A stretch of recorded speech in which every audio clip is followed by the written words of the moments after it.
गरीबक गुहार तू करही गे माता ने अच किछु हमरा देबौ की हम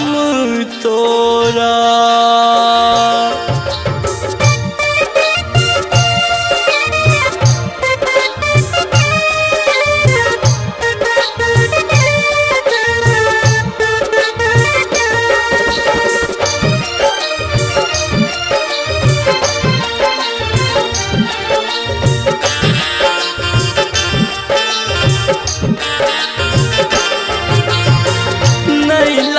अरहुल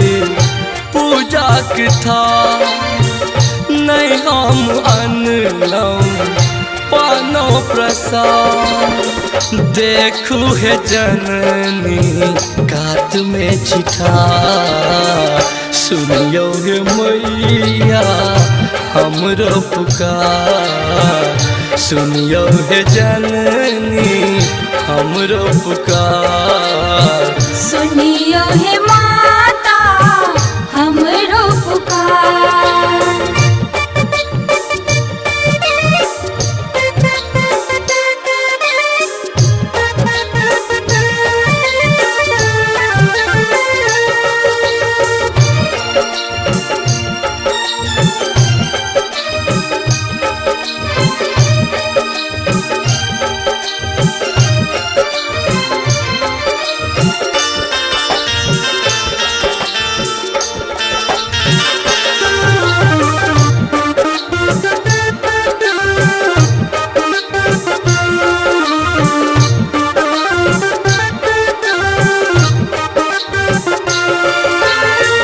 हे जग जननी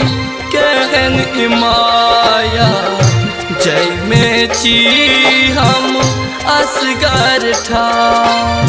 नहीं कियो साथी बस तू सहारा फसल छी गे बीच मझधार ममता मई है ममता देखे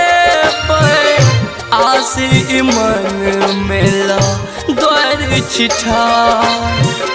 करियो कृपा हम दुखिया लाचार सुनियो है मैया हमर पुकार सुनियो है माता हमरो पुकार।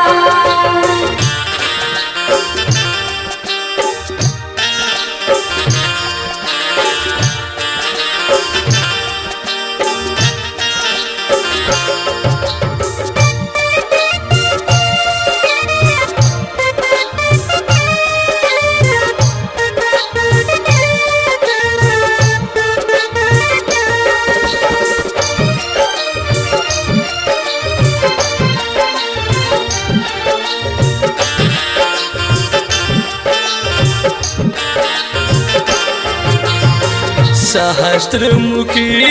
पग हस्त सहस्त्रा हे त्रिभुवन जग के माता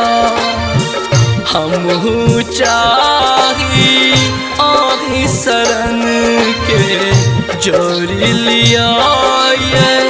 मानाता कहैया राघव शरण के कृपा माँ